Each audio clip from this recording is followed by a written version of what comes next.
오늘 심층 분석에서는 쿠싱 증후군에 대해 좀 깊이 파고들어 보겠습니다.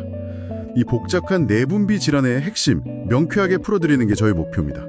준비되셨죠? 핵심은 바로 그 스트레스 호르몬 코르티솔인데요.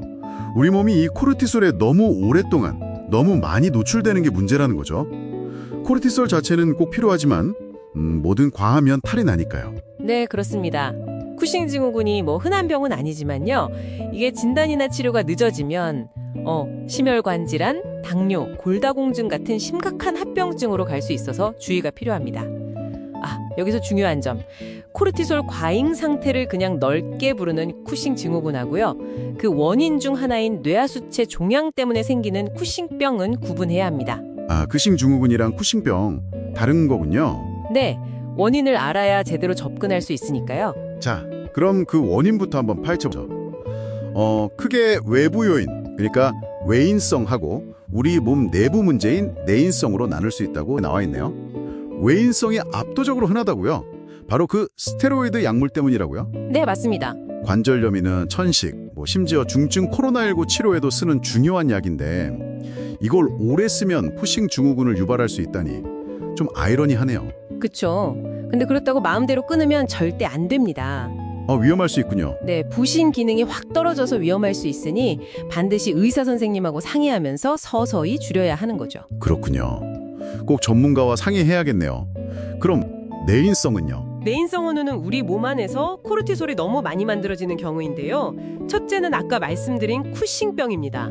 뇌하수체의 종양, 주로 양성 종양인데요. 이게 생겨서 코르티솔 더 만들어 하는 신호, 즉 부신피질 자극 호르몬 ACTH를 막 분비하는 거죠. 뇌하수체에서 명령을 계속 내리는 거군요. 네, 내인성 원인의 한 60-70% 정도? 흥미로운 건 USP8 같은 특정 유전자 변이랑 관련이 있다는 연구 결과도 있고요. 유전자 변이까지요? 네, 이게 나중에는 당신이나 다른 환자분들께 맞춤형 치료 전략을 세우는 데 도움이 될 수도 있겠죠. 둘째는 부신 종양. 이건 부신 자체에 종양이 생겨서 ACTH 신호 없이도 코르티솔을 막 만들어내는 경우입니다. 이것도 PRKACE 같은 유전자 변이와 연관성이 좀 밝혀졌고요. 마지막으로 셋째는 이소성 ACTH 증후군인데요.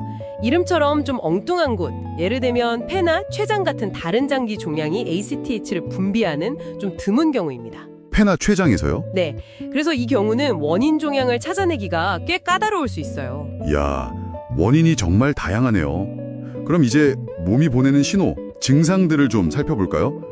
이게 또 흥미로운 게 겉보기엔 그냥 살찐 거랑 비슷해 보일 수 있는데 자세히 보면 쿠싱 증후군만의 특징들이 숨어 있다면서요? 네, 맞아요. 예를 들면 팔다리는 오히려 가늘어지는데 얼굴은 달덩이처럼 붓고 목덜미 뒤쪽 그리고 배만 살이 막 찌는 그런 중심성 비만. 그렇죠. 버팔로 혹이라고 부르기도 하고요. 버팔로 혹? 그리고 피부가 되게 얇아져서 멍이 잘 들고 특히 배에 막 보라색 튼살이 생긴다고요? 네, 그게 중요해요. 폭이 1cm 이상으로 넓고 진한 보라색을 띠는 복붙은 살이 나타나면 좀 강력한 신호일 수 있습니다. 그렇군요. 얼굴이 붉어지거나 여성분들 같은 경우엔 털이 많아지거나 반대로 탈모가 오기도 하고요. 네, 거기에 더해서 고혈압, 혈당 문제, 당뇨 위험도 커지고 골다공증, 근력 약화 같은 전신 문제하고 또 우울감이나 불안 같은 심리적인 변화도 흔하게 나타납니다. 정말 온몸에 영향을 미치네요. 네, 그렇죠. 그래서 이런 의심 신호가 보이면 이제 진단 과정이 시작되는데요. 일단 코르티솔이 진짜 과다한지 확인하는 선별 검사를 해요. 24시간 소변을 모아서 코르티솔 양을 재거나 덱사메타손이라는 약물을 써서 우리 몸 반응을 보는 억제 검사 같은 거요. 억제 검사요? 네. 여기서 이상이 보이면 그 다음엔 원인이 뇌하수체인지 부신인지 아니면 다른 곳인지를 밝혀야 하잖아요. 그래서 ACTH 농도를 재거나 좀 더 정밀한 억제 검사 아니면 MRI나 CT 같은 영상 검사를 진행합니다. 영상 검사까지? 네.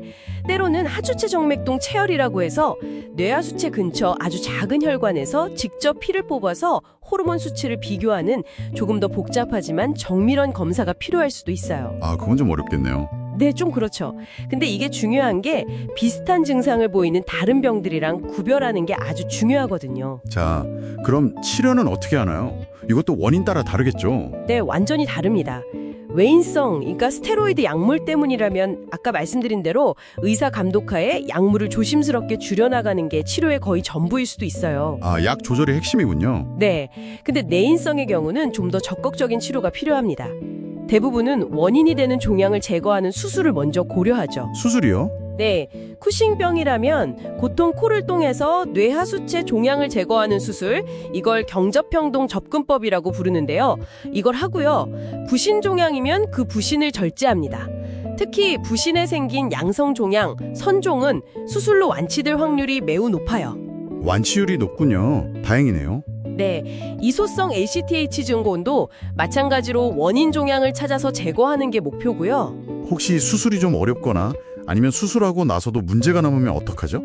그럴 때는 방사선 치료를 하거나 아니면 코르티솔 생산을 억제하는 약물 치료를 고려합니다. 케토코나졸 같은 기존 약도 있고 최근에는 오실로도르스타트 같은 새로운 약들도 개발돼서 사용되고 있어요. 약물 치료도 있군요. 네, 근데 중요한 건 단순히 코르티솔 수치를 정상으로 돌리는 것뿐만 아니라 장기적인 관리가 필수적이라는 점입니다. 치료 안 하면 5년 안에 사망률이 50%에 달할 정도로 심각할 수 있거든요. 50%요? 와. 네, 하지만 조기에 발견해서 적극적으로 치료하면 예후는 훨씬 좋습니다. 다만 쿠싱병 같은 경우는 재발 가능성이 있어서 꾸준히 추적 관찰이 필요하고요. 치료 후에도 고혈압, 당뇨, 골다공증 같은 합병증 관리, 필요하면 호르몬 보충요법, 그리고 당연히 건강한 식단, 스트레스 관리, 운동 같은 생활 습관 개선이랑 심리적인 지지가 함께 가야 합니다. 그렇군요. 치료 후 관리까지 정말 중요하네요. 네, 이 점을 기억하시면 당신이 이 질환의 전체 그림을 이해하는 데 도움이 될 겁니다. 자, 오늘 쿠싱 증후군에 대한 심층 분석을 정리해 보겠습니다. 정말 다양한 원인 많더니나 우리 몸 전반에 광범위한 영향을 미치는 복잡한 호르몬 질환이라는 점, 그래서 조기 진단과 원인에 맞는 치료가 정말 중요하다는 점을 확인했습니다. 그리고 단순히 원인을 제거하는 걸 넘어서 장기적인 재발 감시와 합병증 관리가 중요하다는 것도 꼭 기억해야 할 핵심이겠네요. 네, 맞습니다.